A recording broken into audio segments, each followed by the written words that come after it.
हरे कृष्ण। तो बहुत ही सुंदर इन्होंने ये एक शॉर्ट फिल्म बनाया। आशा करते हैं आप सबको अच्छा भी लगा, एंटरटेनिंग भी था और एक बहुत अच्छा मैसेज हमको मिला। अगर हम थोड़ा सा पीछे जाएं, लगभग 1.5 साल, तो 2019 में ये वायरस आया था चाइना में। हमने क्या सोचा, चाइना में आया है तो भारत में तो नहीं आएगा, क्योंकि पहले भी सार्स आया था, मिडिल ईस्ट में मर्स आया था, तो ये भी निकल जाएगा।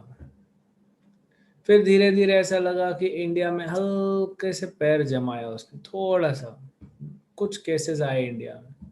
लगा चलो ठीक है, इंडिया में तो दब जाएगा और मौसम गर्म है, वायरस खत्म हो जाएगा। लेकिन फिर देखते ही देखते देखते ही देखते वो सीधा बढ़ते बढ़ते बढ़ते बढ़ते पूरा लॉकडाउन के बाद भी केसेस बढ़ते जा रहे हैं, बढ़ते जा रहे हैं, बढ़ते जा रहे हैं।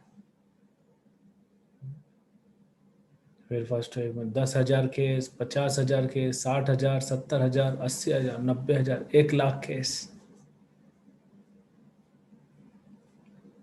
फिर धीरे धीरे धीरे नीचे आया।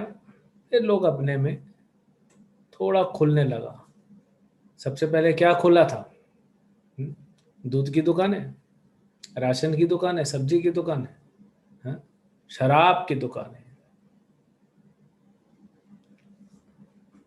और लोग दीवाने पड़े हैं शराब के। कोई बता रहा था हमको कुछ 550 600 करोड़ की शराब खरीदी गई एक दिन में। विदेशी लोग परेशान हो गए, भारत में पैसा नहीं, हम सोच रहे थे गरीबी है, यहाँ तो शराब में ही उड़ा दिए इतना पैसा। हम्म? तो फिर उसके बाद धीरे धीरे खुलना, सब कुछ ऑलमोस्ट नॉर्मल हो गया और ठंड में भी वायरस नहीं आया, हमने सोचा चला गया। फिर इस साल उसी मौसम में, उसी मार्च में फिर आना चालू हुआ। क्या कारण था, क्यों हुआ, कुछ कह नहीं सकते। लेकिन आया तो ऐसा जैसे पूरा अपने खानदान को लेके आया है। सिर्फ 1 लाख नहीं, देखते ही देखते 1 lakh, 1.5 lakh, 2 lakh, 3 lakh, 4 lakh cases daily. 4 lakh cases रोज हो रहे हैं। किसी को पता नहीं कहाँ से आ रहा है, क्यों हो रहा है, कैसे हो रहा है। पूरे दुनिया का केंद्र बन गया भारत।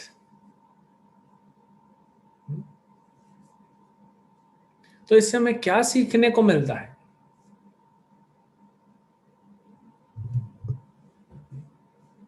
हम देखते हैं कि भगवान जो है एक मैसेज दे रहा है।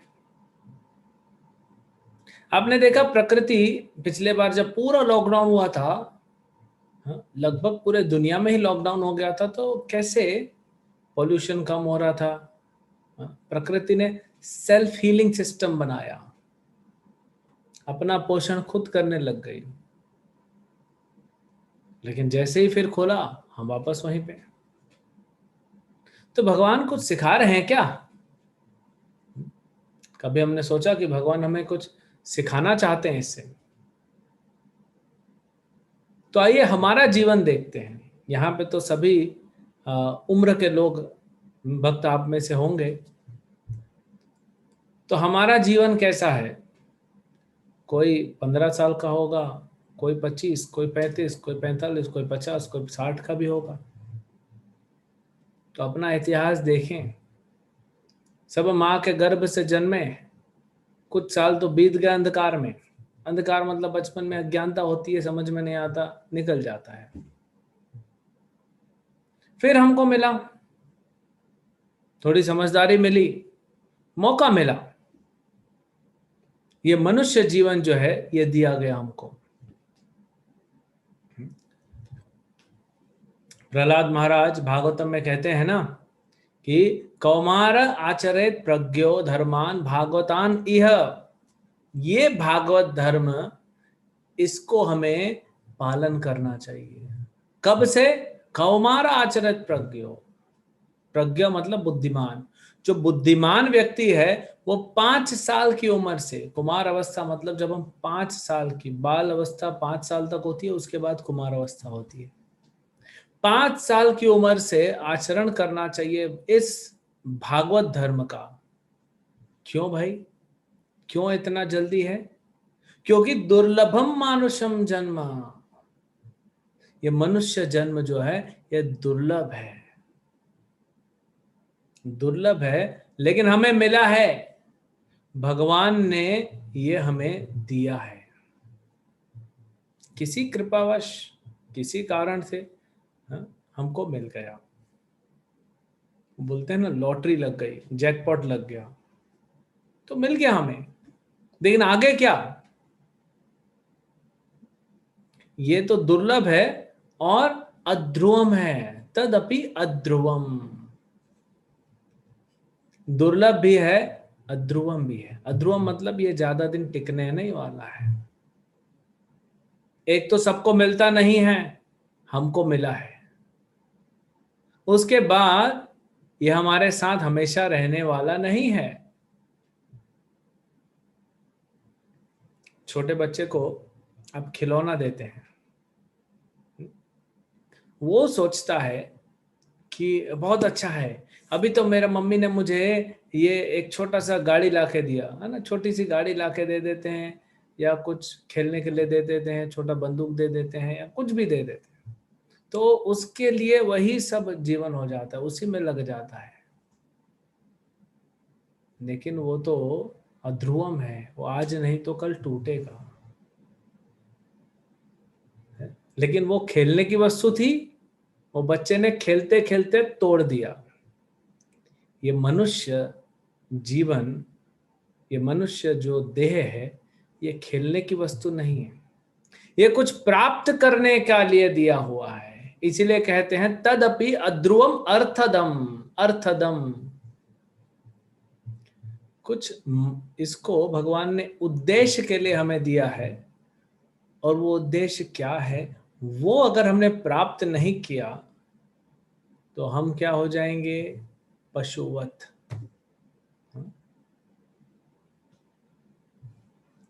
जैसे पशु होता है और मनुष्य होते हैं, दोनों के कार्य सेम है। धर्मेण ही न पशु भी समान,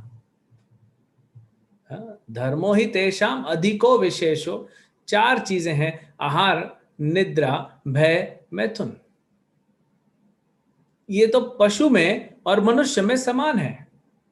तो फिर मनुष्य में स्पेशल क्या है? धर्मो ही तेषाम अधिको विशेषो। ये विशेष क्या है? ये धर्म।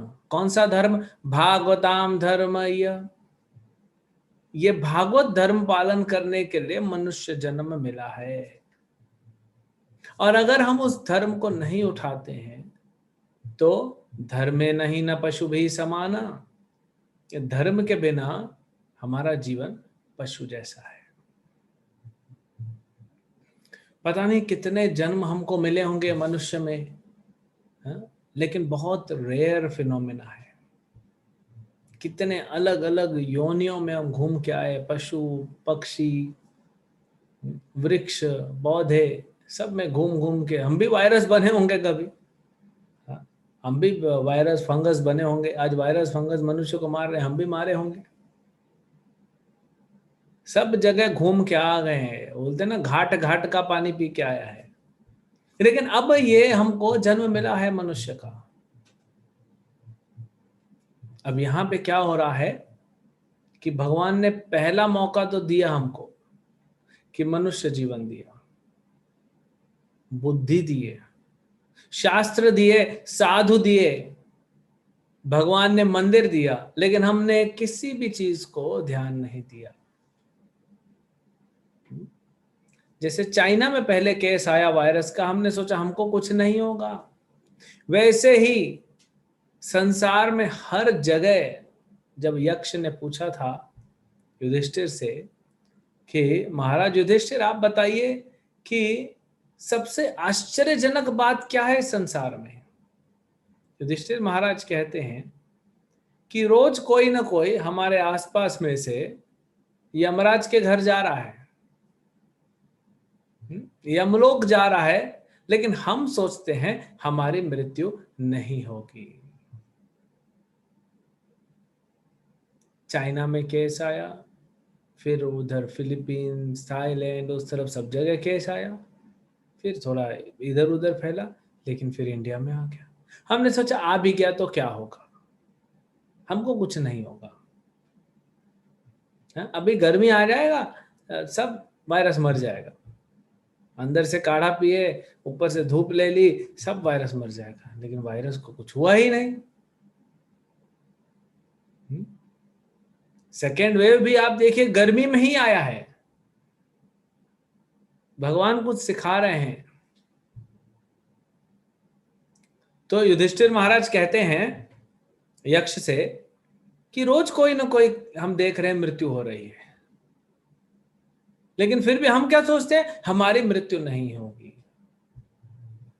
बल्कि इंग्लिश में कहते हैं ना, एज श्योर एज डेथ। इस मृत्यु लोक में, अरे इसका नाम ही मृत्यु लोक है, इस मृत्यु लोक में मृत्यु ही तो निश्चित है, और कुछ निश्चित हो ना हो, मृत्यु ही निश्चित है। आपने कभी अपने जीवन में कुछ अच्छा प्राप्त करने का कोशिश किया? बिल्कुल, वही तो प्रयास रहता है। पूरा जीवन हम प्रयास करते हैं कैसे सुख मिले, शांति मिले, आनंद मिले, पैसा मिले, परिवार साथ में रहे, लेकिन क्या होता है? विपरीतानि केशव।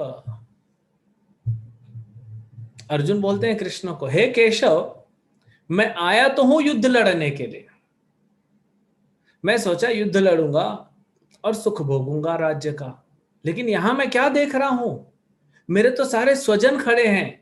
जब इनकी मृत्यु हो जाएगी तो मैं क्या भोगूंगा, किसके साथ मैं बांटूंगा अपनी खुशियों को, अपने आनंद को। तो आया तो हूं मैं सुख प्राप्त करने, लेकिन हे केशव, मुझे लगता है विपरीत ही मिलने वाला है। विपरीत हानि, मुझे लगता है मुझे विपरीत मिलने वाला है, दुख ही मिलने वाला है इस युद्ध करके, तो मैं ये युद्ध नहीं करूंगा। तो इस संसार में भी हम प्रयास करते हैं, लेकिन हम देखते हैं कि विपरीत हमको रिजल्ट मिलता है, रिजल्ट हमको विपरीत मिलता है। क्यों? एक व्यक्ति की मृत्यु हो गई, यमदूत लेके गए यमराज के पास। तो ये वकील था।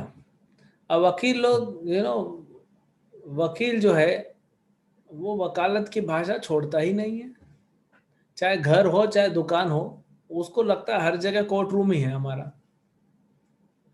तो पहुंच गया यमराज जी के पास। तो यमराज जी को बोलता है कि ठीक है, ये लोक आपका है, आप यहाँ के अथॉरिटी हैं, लेकिन ये क्या तरीका हो गया, एक भी नोटिस नहीं दिया, मेरे को ऐसे ही उठवा लिया। नोटिस तो देना चाहिए ना मृत्यु के पहले। हम देखते हैं ना इस संसार में, हम कुछ भी करते तो पहले नोटिस देते हैं। किसी को भी खाली कराना हो, मकान खाली कराना हो या जॉब से निकालना हो, कुछ नोटिस देते हैं। देखे ना आपने ड्रामा में, उसको फोन आया, वो भी नोटिस है। तो यमराज जी बोलते हैं अच्छा, तो हमने तुमको नोटिस नहीं दिया है, हाँ? तुम्हारे दांत कमजोर होने लग गए, तुम्हारा डाइजेस्टिव सिस्टम वीक होने लग गया, बाल पकना चालू हो गए, झड़ना चालू हो गए, आंखों के नीचे झुर्रियां चालू हो गई आना, हड्डियां कमजोर हो गई, घुटनों में दर्द होने लगा। ये कितनी नोटिस तो तुमको भेजी, आंख पे 10 पावर वाला चश्मा लगा के रखे हो, एक नोटिस कम है क्या? कान में सुनाई नहीं देता, मशीन डाल के बैठे हो, तो इतनी तो नोटिस तुमको भेजी, तुमने ध्यान दिया? तो अब हमारे जीवन में भगवान कितने नोटिस भेज रहे हैं, क्यों हमें भेज रहे हैं, क्यों सिखा रहे हैं? क्योंकि अर्थदम, ये मनुष्य जीवन अर्थदम है, इससे हम कुछ प्राप्त कर सकते हैं, कुछ ऐसा प्राप्त कर सकते हैं जो इस संसार का नहीं है, जो नश्वर नहीं है, जो आध्यात्मिक है, जो शाश्वत है, वो परम आनंद, जिसमें आनंद की वृद्धि होने वाली है, वो हम प्राप्त कर सकते हैं। इस मनुष्य जन्म से। ये मनुष्य जन्म श्रील प्रभुपाद कहते हैं एक जंक्शन के समान है। जैसे दिल्ली एक जंक्शन है, वहां से हर दिशा की ट्रेन मिल जाती है, तो मनुष्य जीवन भी एक जंक्शन है।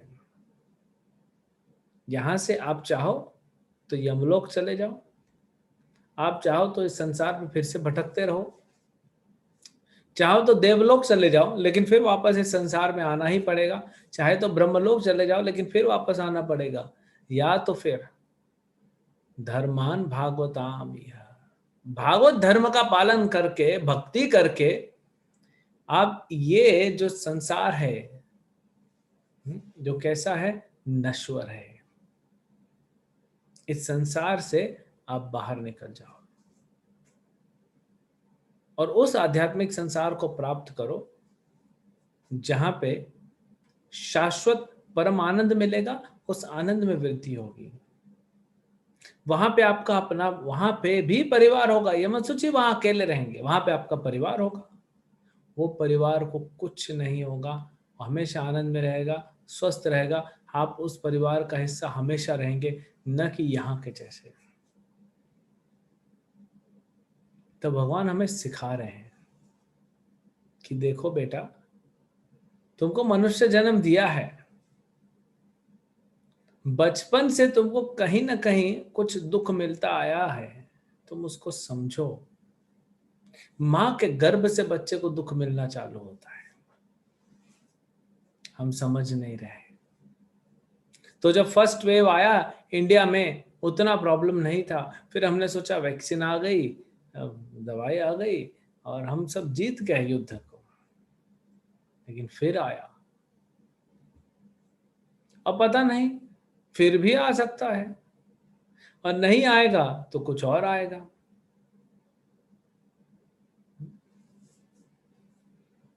तो ऐसे ही इस वायरस के थ्रू और ऐसे जो दुर्घटनाएं होती हैं उससे हमें भगवान कुछ सिखा रहे हैं, उसको कहते हैं सेकेंड वेव। वही है सेकेंड चांस कि तुम जीवित हो,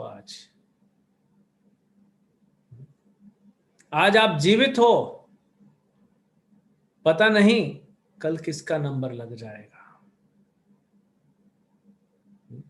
इससे डरने का फायदा नहीं है, इससे भागने का फायदा नहीं है। कुछ लोग बोलते हैं नहीं नहीं मत बात करो ऐसा, क्यों? मृत्यु का बात नहीं करेंगे तो क्या मृत्यु नहीं आएगी? बच्चा पढ़ाई नहीं करता है, अभी अभी उसका स्कूल में एडमिशन नहीं हुआ है, तब भी माँ बाप बोलते हैं बेटा लिखना चालू कर दे अच्छे से ABCD, नहीं तो एडमिशन नहीं होगा, हो भी गया तो एग्जाम में फेल हो जाएगा, कैसे नौकरी मिलेगी? नौकरी मिलनी है उसको 20 साल बाद, अभी 3 साल का है तब से उसको ट्रेनिंग चालू हो जाता है, नौकरी कैसे मिलेगी तुमको?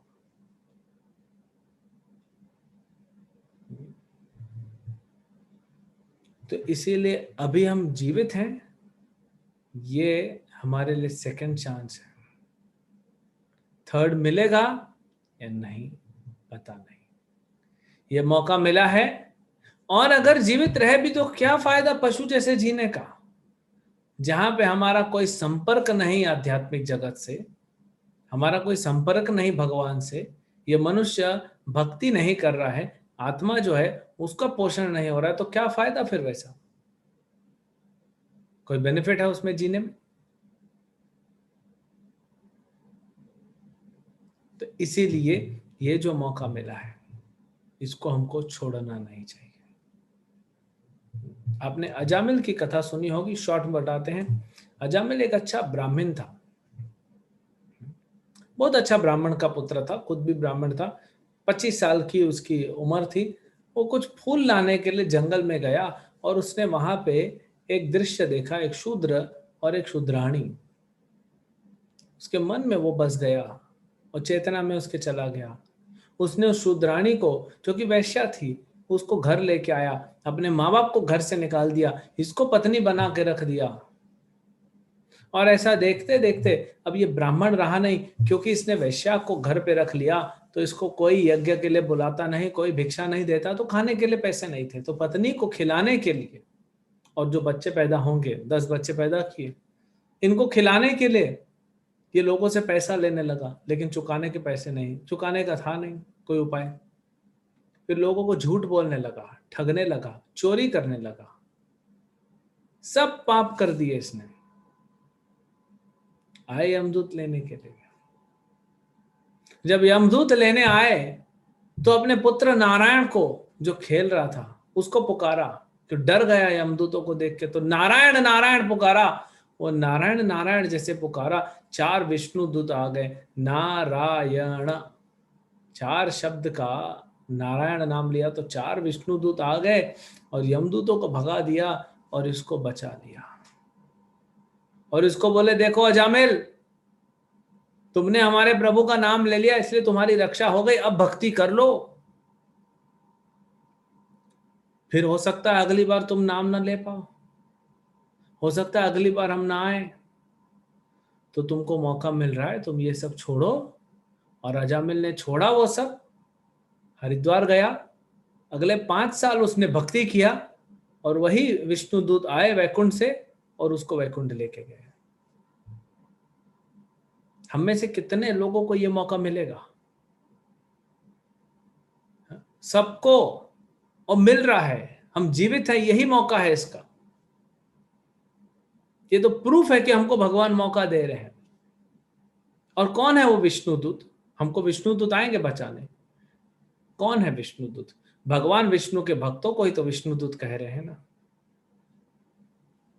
तो जो भगवान के भक्त यहाँ पे ये इस्कॉन संस्था के भक्त प्रचार कर रहे हैं, ये कौन है? ये भी तो विष्णुदूत है। प्रभुपाद का यही विष्णुदूत है। तो वही तो बचाने का प्रयास कर रहे हैं, लेकिन हम उनको नहीं समझ पा रहे हैं। हम ये नहीं समझ पा रहे हैं, जैसे कसाई के घर के बाहर बकरे लगे होते हैं, एक बकरा गायब हो जाता है, दूसरे फिर भी घास खा रहे, सोचते ठीक है, हाँ, कब दूसरा, तीसरा, चौथा सब लग जाएंगे वहां पे लाइन से।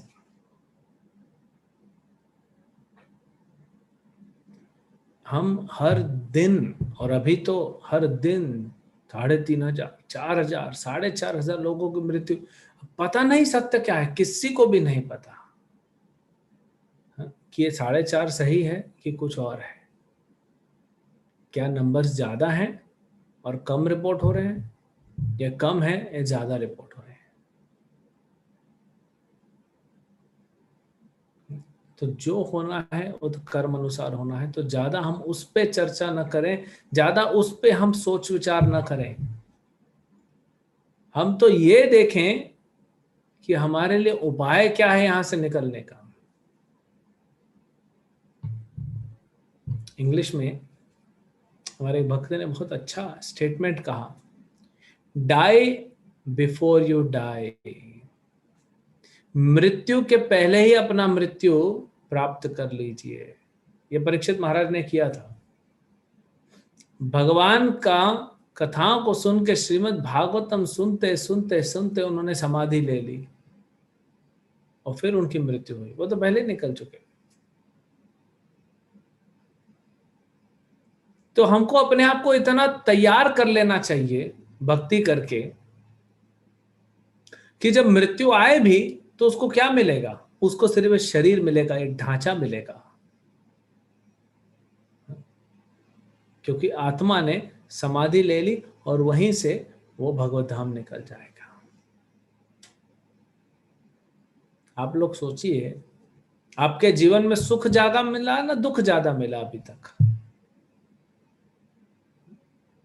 हम प्राप्त तो सुख करना चाहते हैं, हमारी सारी स्कीम्स, हम इतने प्लान्स करते हैं, इतने प्लान्स बनाते हैं, इतने आइडियाज निकालते हैं, नया नया टेक्नोलॉजी आता है, नई नई वैरायटी आती है। क्यों?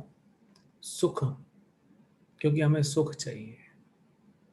आज मिल रहा है? नहीं। देखिए, रेगुलर, अभी देखिए तूफान की तादाद कितना बढ़ गई है। ये 3 क्लेश है ना, आध्यात्मिक, आदि भौतिक, आदि दैविक। आध्यात्मिक मतलब हमारे अपने मन से और अपने शरीर से हमें पीड़ा होती है, हो रही है सबको, सबको हो रही है, कोई नहीं छूटा।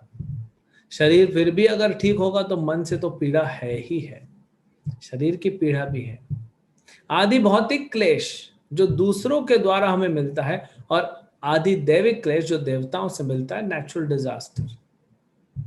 अभी मुंबई के पास तूफान आया, महाराष्ट्र गुजरात, फिर उधर बंगाल उड़ीसा। हमको लगता है अभी तो हमको पता पड़ गया, हमारे पास अच्छी टेक्नोलॉजी है, सब कुछ अच्छा है, और हमको पता पड़ जाता है 4 दिन 8 दिन पहले कि तूफान आने वाला है, इसीलिए ज्यादा मृत्यु नहीं होती। क्योंकि 1999 में जो उड़ीसा में तूफान आया था, 10,000 लोगों की मृत्यु हुई थी। ये तो 10,000 का हमको हम बोल सकते बॉडी मिला था, बाकी पता नहीं। और इस बार तूफान उतना ही बड़ा आया, उड़ीसा में सिर्फ 6 लोगों की मृत्यु हुई। तो इसको हम सोचते हैं कि वाह, क्या हमने सक्सेस प्राप्त किया है। 20 साल में, 22 सालों में जहां 10,000 लोगों की मृत्यु हुई, अब सिर्फ 6 लोगों की, बहुत अच्छा। तो क्या आप मृत्यु से बचा सकेंगे? पूरी कौरव सेना लग गई थी जयद्रथ को बचाने में, बचा पाई? पूरी पांडवों की सेना लग गई अर्जुन को छोड़ के, क्या अभिमन्यु को बचा पाए? भगवान के रहते रहते,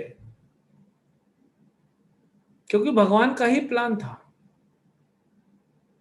तो ये जो समुद्री तूफान आ रहे हैं, अभी बारिश आएगी, कहीं पे अकाल होगा, कहीं पे बाढ़ आएगी,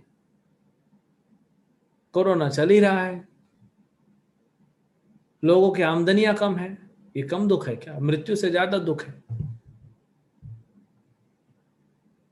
तो ये सब क्या है, इसे क्या समझते हैं हम? इसके बावजूद भी हम जीवित हैं, तो ये नहीं सोचना चाहिए कि हम भी अगले हो सकते हैं, हम भी अगले हो सकते हैं। तो जब तक वो हमारा दिन आए, ये आज का दिन और वो दिन, बीच में जितना समय है उसको क्या करो, अर्थदम, उसमें कुछ कमा लो।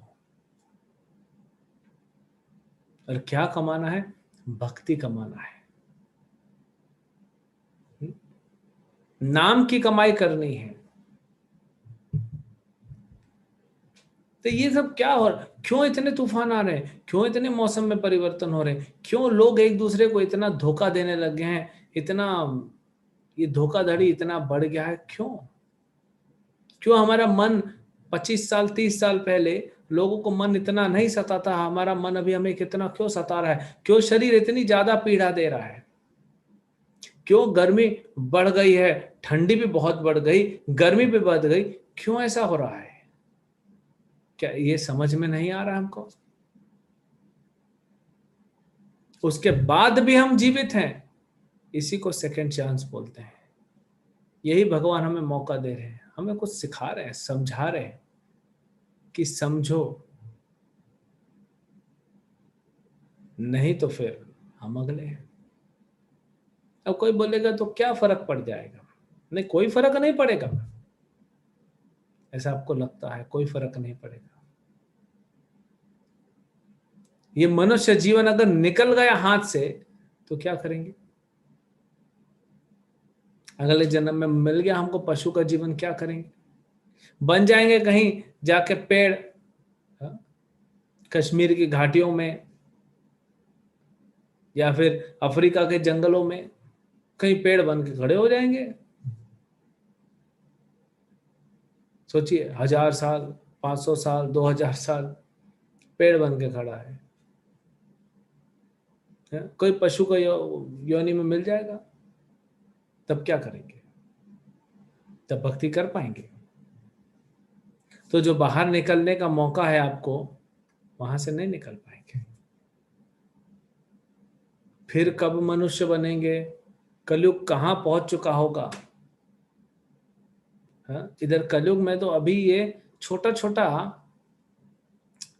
इसको बोल सकते हैं छोटा छोटा तांडव हो रहा है, आगे तो बढ़ने वाला है। जैसे जैसे कलयुग बढ़ेगा, ये भागवत में वर्णन है कि ये तकलीफें बढ़ती जाएंगी। हर तीनों लेवल पे आप देखिए, तीनों क्लेश। शरीर ज्यादा तकलीफ दे रहा है, मन ज्यादा तकलीफ दे रहा है, दूसरे लोग ज्यादा दुख दे रहे हैं। पहले इतना नहीं था। आप किसी से भी जाके पूछिए, 25 साल पहले इतने दुख नहीं थे। अब आगे 25 सालों में क्या आने वाला हमको नहीं पता, और दुख बढ़ने वाले हैं। क्यों बढ़ाया जा रहा है? हमको सिखाने के लिए कि आपको मनुष्य जीवन मिला है, उसका सदुपयोग कीजिए। ये सबको नहीं मिलता है।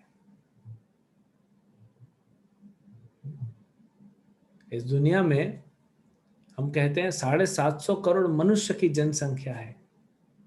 पशुओं की कितनी है? पक्षियों की कितनी है? वृक्षों की कितनी है? पौधों की कितनी है? कितने जल में रहने वाले जीव हैं? कितने रेप्टाइल्स हैं? कितने बैक्टीरिया, वायरस, कितने जीवाणु हैं? कोई गिनती नहीं कर सकता है। इस संसार में कोई गिनती नहीं कर सकता। यानी इतने अरबों खरबों और पता नहीं कितने जीवात्माओं में से कुछ लोगों को मनुष्य जीवन मिलता है। कुछ लोगों को, कुछ आत्माओं को मनुष्य जीवन मिलता है। और वो मनुष्य जीवन में भी भारत भूमि में जन्म मिलना और विरल, और उसमें भी भगवान की किसी कृपा की वजह से, भगवान के भक्तों की कृपा की वजह से हम भक्ति से जुड़ जाते हैं, जैसे आप सब जुड़े हैं।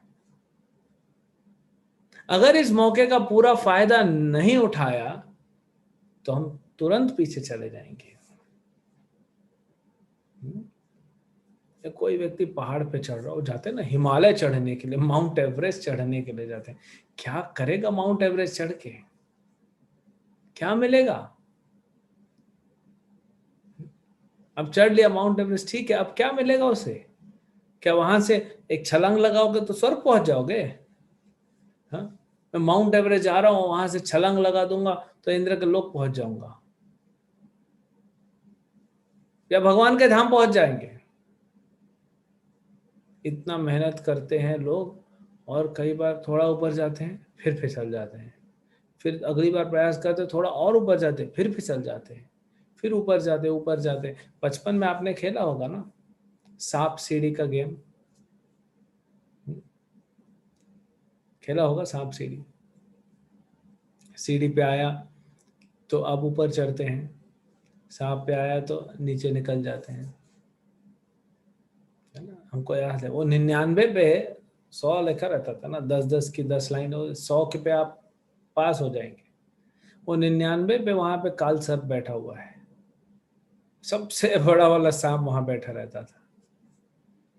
वहां पहुंचे पूरा निकल जाओगे। तो वैसे ही मनुष्य जीवन कितने जन्मों से ब्रह्मांड में भटकते भटकते, भगवान चैतन्य महाप्रभु कहते हैं कि ब्रह्मांड भ्रमित कौनो भाग्यवान जीव। ये ब्रह्मांड में भटकते भटकते कोई तो भाग्यवान जीव गुरु कृष्ण प्रसादे पाए भक्ति लता बीज। ब्रह्मांड में भटकते भटकते बैक्टीरिया बने होंगे, वायरस बने होंगे, फंगस बने होंगे, पता नहीं क्या क्या बने होंगे, छोटे छोटे कीड़े बने होंगे, कैसा कैसा जीवन रहा होगा, मच्छर बने होंगे, मक्खी बने होंगे। बहुत सारे कीड़ों को तो हम जानते भी नहीं, पता नहीं किधर किधर वो पैदा होते हैं, मृत्यु भी हो जाती है, कोई उनको ध्यान भी नहीं देता। कौन से पशु बने होंगे, पक्षी बने होंगे, अलग अलग प्रजातियों के, शिकार हुआ होगा कितनी बार हमारा, कितनी बार मछलियां बने होंगे, लोग पकड़ पकड़ के पका के खा गए होंगे। जंगल में अलग अलग पशु बने होंगे, कभी शेर बने होंगे, कभी भालू बने होंगे, कभी हाथी बनेगा, तो भी शिकारी आया पकड़ के खा गया। कभी सर्कस में नचाया होगा आपको।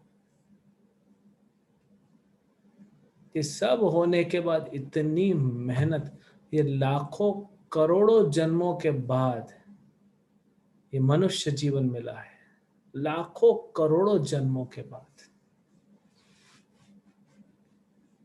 इतना मेहनत करके यहां पे पहुंचे हैं, अब बस थोड़ा सा और पुश करना और निकल जाएंगे। और वहां पे हम लोग वापस जाना चाहते हैं, कीड़ा बनना चाहते हैं। तो भगवान ने इतना अच्छा मौका दिया है। लोग कहते हैं भगवान कृपा क्यों नहीं करते? ये कृपा नहीं किए हैं क्या? आज मनुष्य घर में कैद है वायरस की वजह से। पशु तो घूम रहा है ना, उसको वायरस नहीं लग रहा है, वो घूम रहा है अपना, उसको कुछ नहीं हो रहा है। हो भी रहा होगा, हमको नहीं पता। हमको तो मनुष्य की गिनती आती है, न्यूज में तो मनुष्य के बारे में बताया जाता है। क्यों? मनुष्य इंपॉर्टेंट है इसीलिए। तो कितना मुश्किल से हम यहाँ पहुंचे हैं, ऐसे ही गंवा रहे हैं हम लोग अपने जीवन को। तो कोई कहेगा तो क्या भक्ति करेंगे तो मृत्यु नहीं आएगी? आएगी ना। भक्ति करेंगे तो भी मृत्यु आएगी, लेकिन मृत्यु आएगी और आत्मा निकल जाएगी ऊपर। शरीर को ले जाने दो ना, जिसको ले जाना है, जलाने दो शरीर को, क्या फर्क पड़ता है? आत्मा निकल जाएगी भगवत धाम भक्ति प्राप्त करके। तो ये हमको समझना चाहिए। ये मौका मिला है, ये मनुष्य देह जो मिला है, ये हमको चांस दिया। हमने इतना मेहनत किया, इतना टॉलरेट किया होगा, कितना सहा होगा, अलग अलग जन्म में कितना सहा होगा। अब यहाँ पे आए हैं, बुद्धि प्राप्त किए हैं, लेकिन हाथ से सब जाने दे रहे हैं।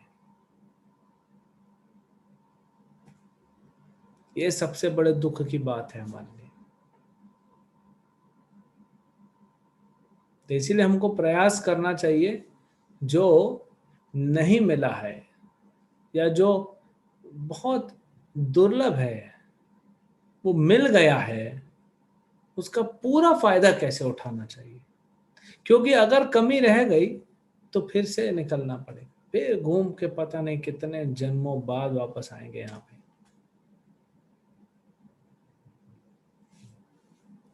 ये हमको प्रयास करना चाहिए। यही भगवान हमें बार बार मौका दे रहे हैं, लेकिन ये जो मौका है, जो मनुष्य जीवन का मौका है, ये बार बार नहीं मिलता है। अभी मिला है, आप देख ही रहे होंगे। हाँ, अभी तो इतनी मृत्यु हो रही है, कहीं ना कहीं से हर व्यक्ति को फोन आ रहा है, किसी न किसी दूर का रिश्तेदार, कहीं ना कहीं किसी की मृत्यु हो रही है। तो उसे क्या समझ रहे हैं हम? अच्छे खासे हट्टे कट्टे हट्टे लोग, जो जवान लोग हैं, बैठे हैं ठीक ठाक।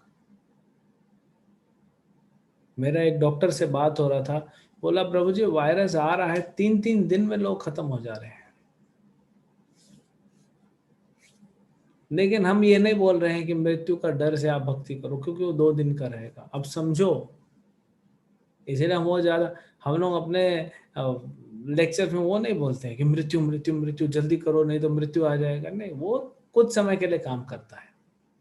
माया इतनी प्रभावशाली है कि अब मृत्यु देख भी लोगे ना, तो थोड़ी देर के लगे, ओह ये क्या हो गया, मेरा भी नंबर आ जाएगा, कुछ करना चाहिए, हे प्रभु बचाओ, हे भगवान। और फिर हरे कृष्ण मंत्र जप करना चालू कर देंगे, लेकिन 2 दिन बाद फिर भूल जाएंगे। इसलिए बुद्धि का प्रयोग कीजिए। कुछ महंगी वस्तु आपको मिली है, उसका प्रयोग कीजिए। किसी ने आपको कुछ दिन के लिए कुछ दिया है। उदाहरण के लिए, कोई आपका मित्र विदेश जा रहा है 6 महीने के लिए, और उसने आपको 10 लाख रुपए दिया। वो 10 लाख का सदुपयोग कीजिए, क्योंकि दुरुपयोग करेंगे, पैसा खर्च कर देंगे, उड़ा देंगे, तो आके आपको जेल में डाल देगा। इसका सदुपयोग कीजिए, कुछ बिजनेस कीजिए और पैसा ज्यादा कमा के उसका 10 लाख दे दीजिए और आपके पास बचेगा एक्स्ट्रा।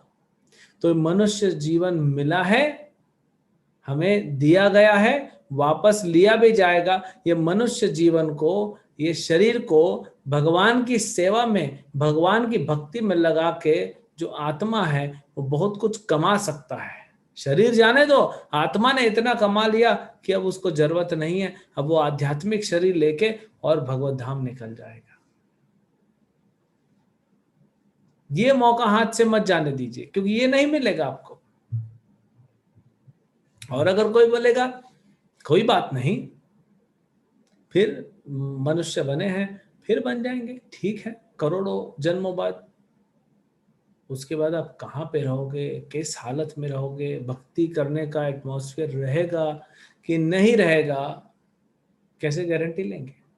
जब आज आपके पास मनुष्य जीवन है, भारत में जन्मे हो, भक्तों के संग में हो, भगवत गीता श्रवण कर रहे हो, भगवत गीता पढ़ रहे हो, तो भक्ति नहीं कर रहे हैं, तो क्या गारंटी है कि करोड़ों जन्मों बाद जब मिलेगा मौका फिर करेंगे? क्या गारंटी है? तो जो करना है आज करना है, अब भी करना है। और करना क्या है? ये तो आनंद का प्रोसेस है। भक्ति तो करने में भी आनंद है और पूर्ण होने पे भी आनंद है। हरे कृष्ण मंत्र जप करना है, आप जप कीजिए, जप करते करते देखिए आपको आनंद मिलता है। कीर्तन करना है भक्तों के साथ, गीता भागवत पढ़ना है, श्रवण करना है अलग अलग लेक्चर्स, भगवान को भोग लगा के अच्छा अच्छा प्रसाद खाइए। और क्या करना है? और कुछ नहीं करना है। इतना सिंपल सरल है ये भक्ति। तो ये मौका मिला है, इसको ले लीजिए, इसको हाथ से मत जाने दीजिए, क्योंकि ये फिर नहीं मिलने वाला है। तो भगवान ने ये जो सेकेंड वेव आया है, ये हमारे लिए सेकेंड चांस के रूप में है। हम जीवित हैं, इसके बाद भी अब संभल जाइए। जिनकी मृत्यु हो गई, अगर कुछ तो भक्ति किया तो ठीक है, नहीं भक्ति किया तो पता नहीं कहाँ घूमेंगे वो, किधर कौन किधर जाएगा किसी को पता नहीं। जो गया वो भी दुखी, जो रह गए वो भी दुखी। लेकिन भक्ति करेंगे तो जाएगा वो भगवत धाम, वो भी आनंद में। जो रह जाएंगे वो भी सोचेंगे चलो हमारा परिवार वाला भगवत धाम गया, हम भी तैयारी करते पीछे पीछे जाएंगे। तो दोनों आनंद में है। तो हमें समझना चाहिए, भगवान ने हमको इससे एक सीख दी है और उसको स्वीकार करना चाहिए, तब जाके हम जो है इस मनुष्य जीवन का पूरा लाभ उठा पाएंगे। आप पढ़ाई करें, आप व्यापार करें, आप बिजनेस करें, आप जॉब करें, आप खेती करें, जो करना है करो, लेकिन भक्ति के साथ करो।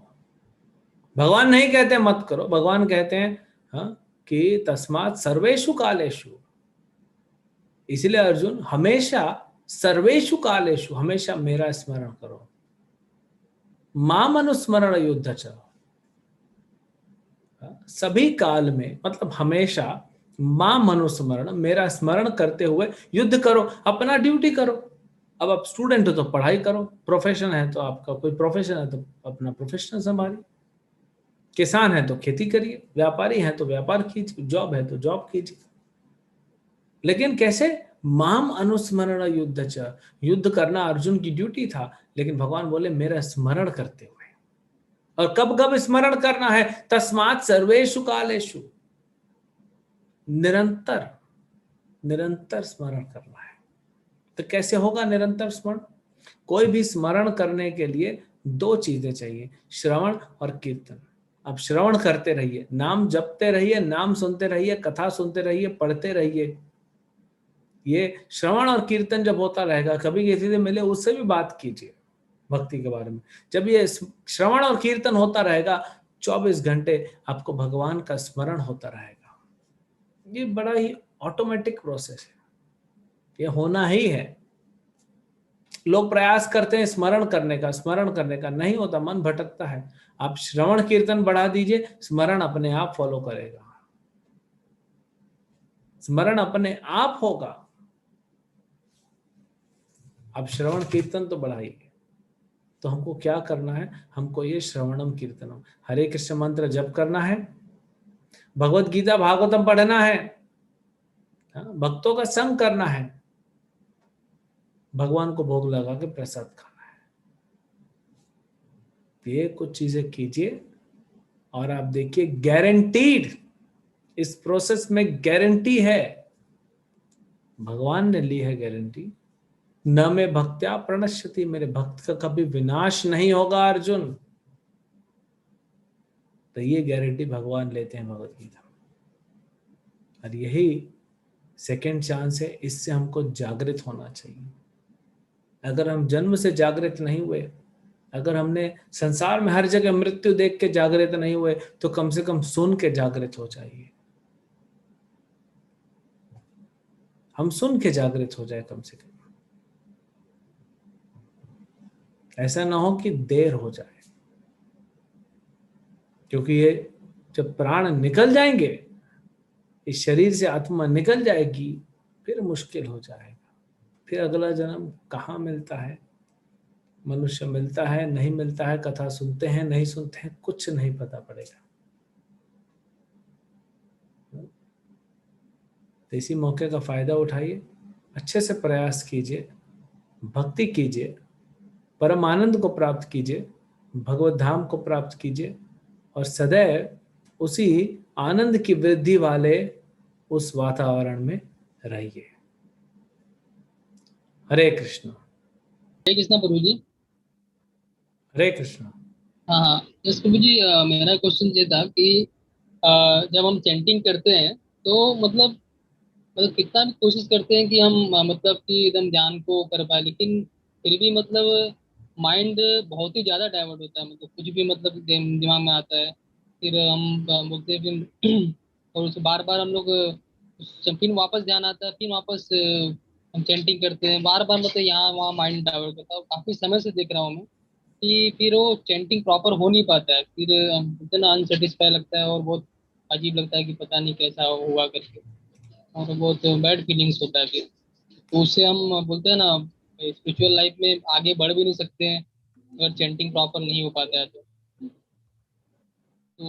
कैसे उसको एकदम एकाग्र करें, और कैसे हम उसको इम्प्रूव करें।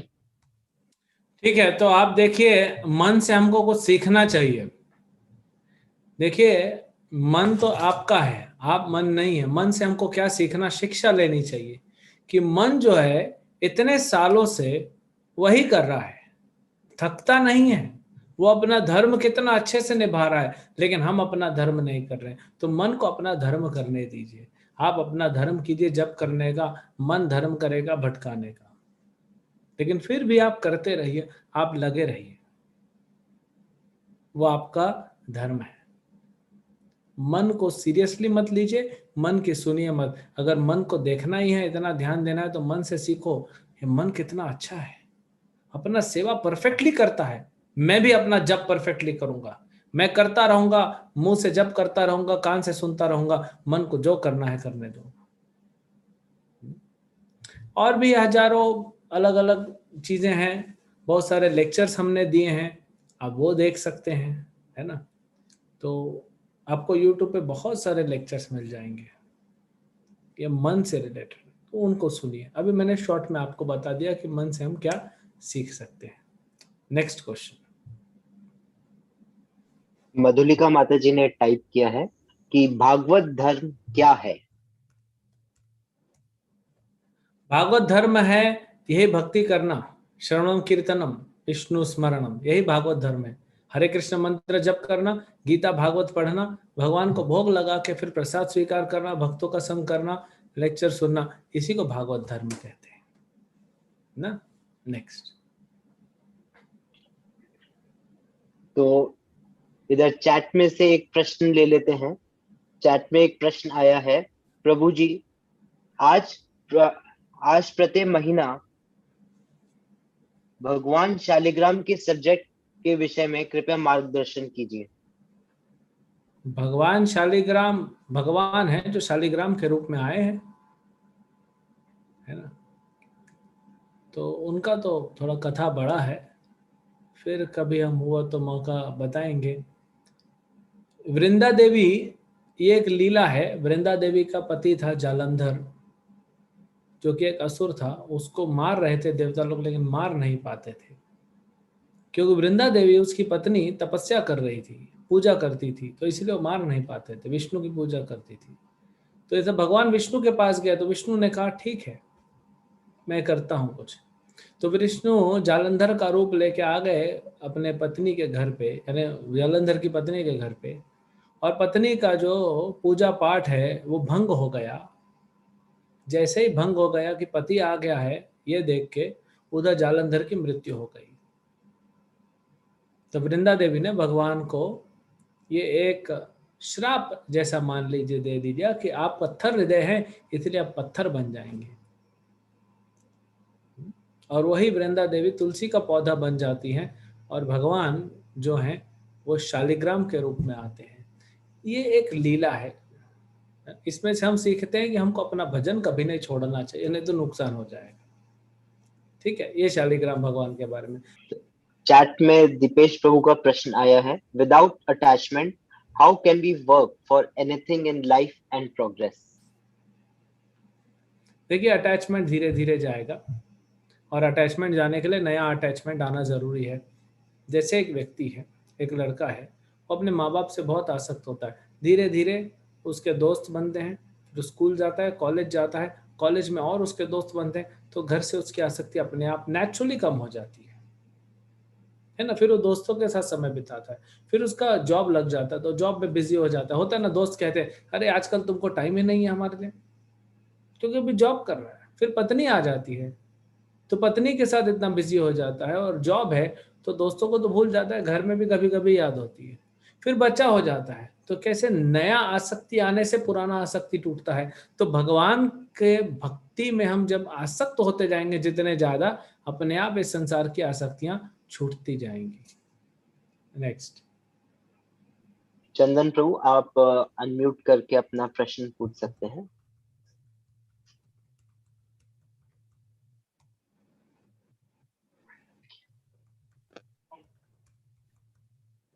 हरे कृष्णा प्रभु जी। हरे कृष्ण। प्रभु जी, मेरा क्वेश्चन था कि आपने जैसे कहा कि जो माइंड है उसे अपना धर्म करने दीजिए, हम अपने धर्म पे लगे रहते हैं। तो ऐसे वक्त पे प्रभु जी चैंटिंग करने के टाइम, या कभी लेक्चर सुनते सुनते, या कभी कुछ कथा सुनते सुनते, भक्तों के प्रति भी कभी कभार मन में ही अपराध हो जाता है, या कुछ बैड थॉट्स आ जाते हैं। तो ऐसे वक्त में हम क्या करें? हमने कहा ना प्रभु जी, मन को अपना काम करने दीजिए। मन के अपराध इसलिए कलयुग में माफ हैं, करने नहीं चाहिए। अगर ऐसा कुछ विचार आ रहा है, आप उसको छोड़ दीजिए, आप अपना जप पे फोकस कीजिए, हरे कृष्ण महामंत्र बोलिए और सुनिए, बस इतना ही आपका काम है। संघर्ष तो रहेगा प्रभु, एक नौकरी करने के लिए संघर्ष है, थोड़ा पैसा कमाने के लिए हमको इतना संघर्ष करना पड़ता है, क्या भक्ति कमाने के लिए हम संघर्ष करने को तैयार नहीं है? हमको तैयार रहना चाहिए हमेशा। थैंक यू प्रभु जी। हरे कृष्ण।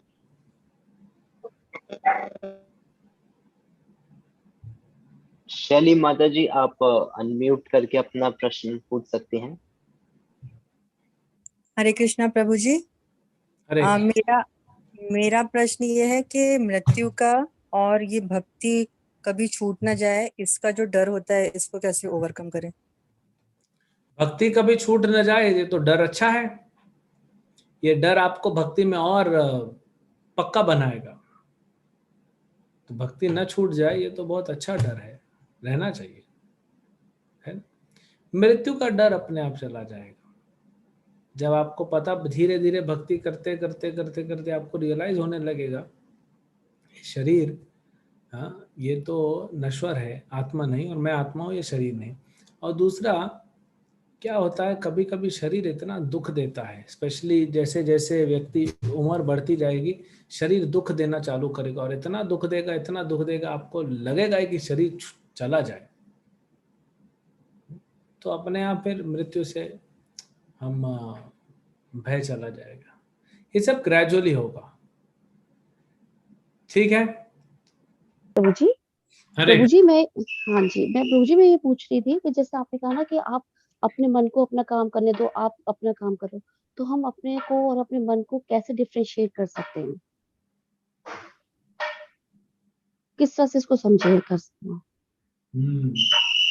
तो देखिए, जब आप कहते हैं आपका मन, तो आप तो मन नहीं है, ये तो क्लियर हो गया है ना। क्योंकि आप जब कह रहे हैं, जैसे आप कहते हैं कि मेरा मोबाइल, तो आप मोबाइल नहीं है, तभी तो आपका मोबाइल है। तो आपका मन मतलब आप मन नहीं है, ठीक है।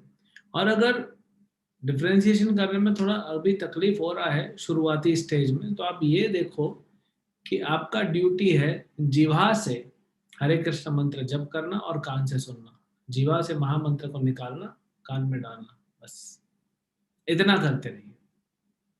मन भाग रहा है, नो प्रॉब्लम। जैसे सांप होता है ना, सांप बड़ा फुर्ती से भागता है, उसको हम पकड़ नहीं सकते, लेकिन जो सपेरा आता है वो मंत्र से उस सांप को कंट्रोल कर लेता है। तो ऐसे मन बड़ा फुर्ती से भागता है, हम नहीं उसको पकड़ सकते इतना आसानी से। हम अगर सिर्फ मंत्र सुनते रहेंगे तो आप देखेंगे मन धीरे धीरे धीरे धीरे आपका कंट्रोल में आएगा। और ये बात आप लोग मान के रखिए कि मन के साथ संघर्ष थोड़ा लंबा चलने वाला है ना, थोड़ा चलेगा, तो उसको करते रहिए।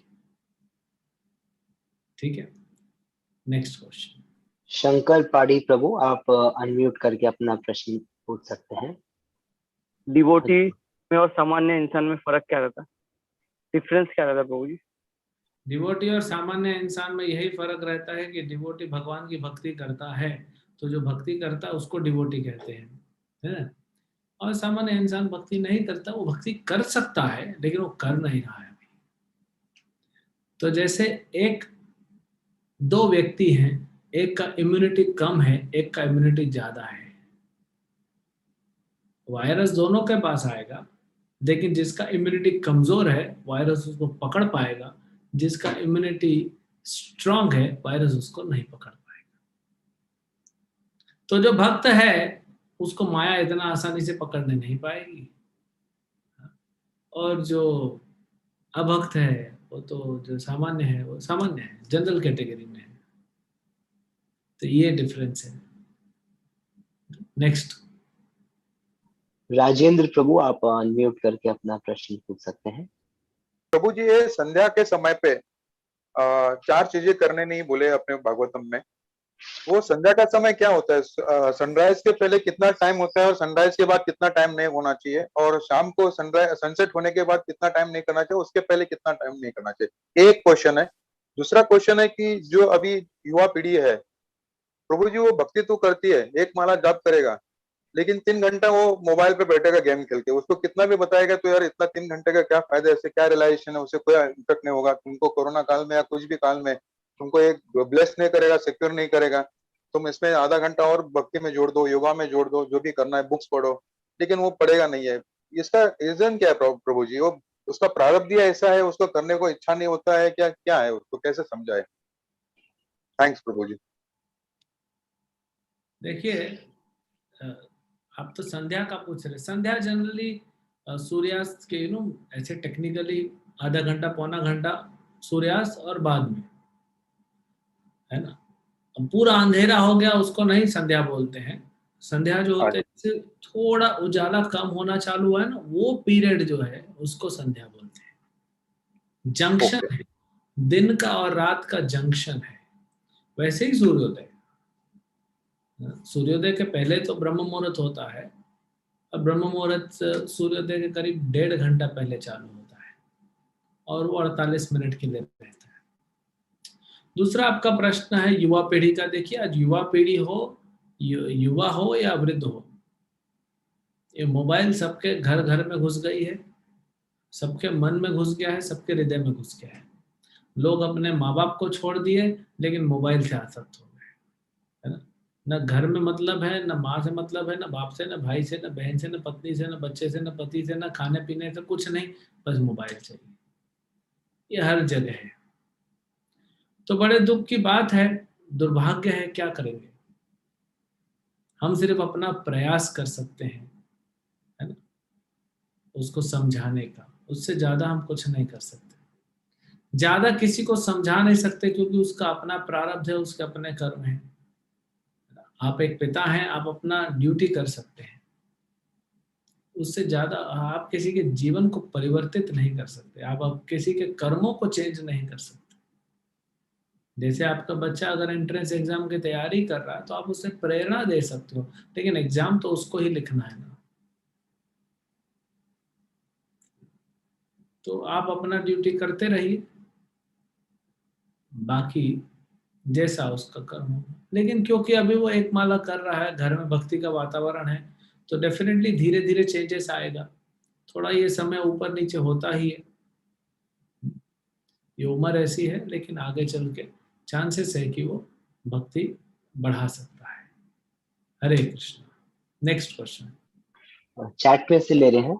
हरे कृष्णा प्रभु जी, मैं जैनिज्म को फॉलो करता हूँ और भागवतम भी करना चाहता हूँ, तो क्या जैनिज्म को छोड़ दूं? दो कश्ती में सवार नहीं होते हैं ना।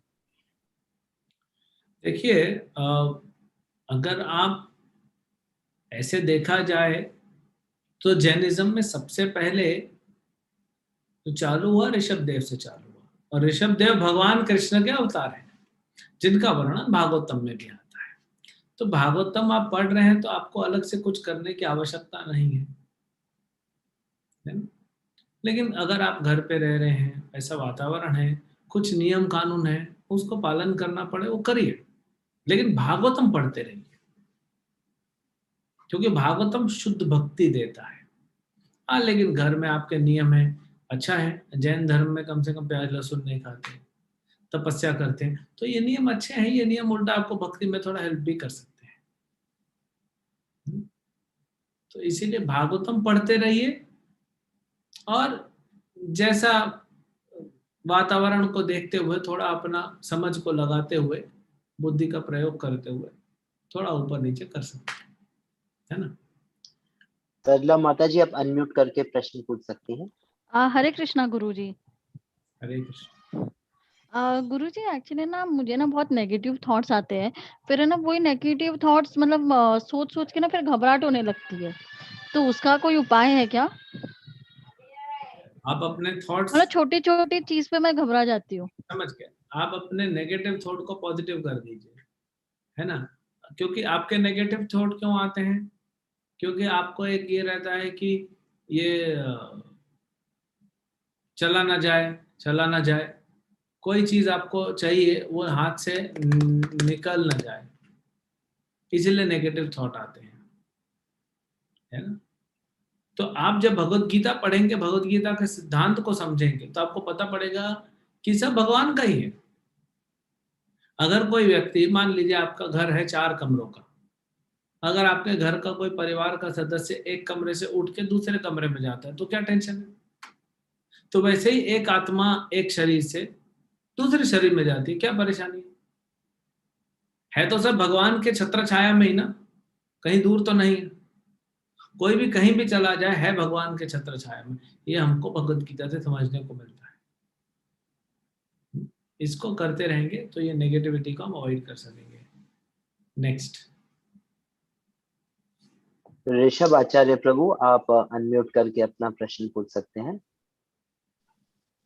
हरे कृष्ण प्रभु जी। हरे कृष्ण। प्रभु जी, जैसे भक्ति में आते हैं स्टार्टिंग में तो बहुत रस रहता है, लेकिन एक टाइम के बाद रस चले जाता है, तो वो कैसे करे? प्रभु, कोई भी कार्य करेंगे ना, थोड़ा शुरू में उत्साह रहता है, लेकिन फिर उसको कंटिन्यू करने के लिए आपको संग चाहिए। तो संग चाहिए तो क्या करेंगे? भक्तों का संग लीजिए, उत्साहित भक्तों का संग लीजिए, ज्यादा श्रवण कीर्तन कीजिए, क्योंकि ये मन है जो आप थोड़ा भक्ति किया, उत्साह दिखाया, लेकिन अब मन पकड़ के वापस खींच रहा है, तो आपको करना ही पड़ेगा, है ना? उसको हम छोड़ नहीं सकते। कभी आपको मन नहीं करता खाना खाने का, तो घर वाले क्या बोलते हैं, नहीं नहीं खाना खाना चालू करोगे तो भूख लगती भी है। मन नहीं करता, गर्मी का मौसम है, भूख नहीं लग रही, आप थोड़ा सा खाओगे ना, आधा चपाती, तो धीरे धीरे धीरे पेट में ऐसा होता है, अपने आप वो अरेंजमेंट होता है कि आपको और खाने का इच्छा होगा। तो भक्ति करने की नहीं इच्छा हो रही है, वो रस नहीं आ रहा है, थोड़ा सा धक्का लगाना पड़ेगा, फिर हो जाएगा। नेक्स्ट। आनंद नामदेव प्रभु, आप अनम्यूट करके अपना प्रश्न पूछ सकते हैं। हरे कृष्ण प्रभु जी। हरे कृष्ण प्रभु जी, मेरा ये क्वेश्चन है कि मुझे मालूम नहीं गलती हो रही है मेरे से कि क्या हो रहा है। मैं मतलब सुबह भी कुछ माला जप कर लेता हूँ, फिर मेरा योगा क्लास का सेशन रहता है तो फिर उसको करता हूँ, फिर उसके बाद जब लौट के आता हूँ तब भी कुछ जप कर लेता हूँ माला। कभी कभी दोपहर 4 बजे के आसपास कर लेता हूँ, फिर शाम को भी 7-8 बजे 9 बजे तक बैठ के कर लेता हूँ, जितनी ज्यादा से ज्यादा हो सके। तो इसमें मतलब कुछ मिस्टेक्स तो नहीं है कि कुछ एक नियम है या कोई एक टाइम की पाबंदी है कि उसी टाइम पे ही करना है, या ऐसा कुछ? पाबंदी नहीं है, लेकिन अगर जितना ज्यादा से ज्यादा माला जितना सवेरे में करेंगे उतना अच्छा रहेगा, है ना। बाकी आप 16 माला कीजिए, वो ज्यादा अच्छा है, लेकिन सवेरे, प्रभुपाद जी कहते हैं सवेरे करेंगे तो ज्यादा अच्छा है।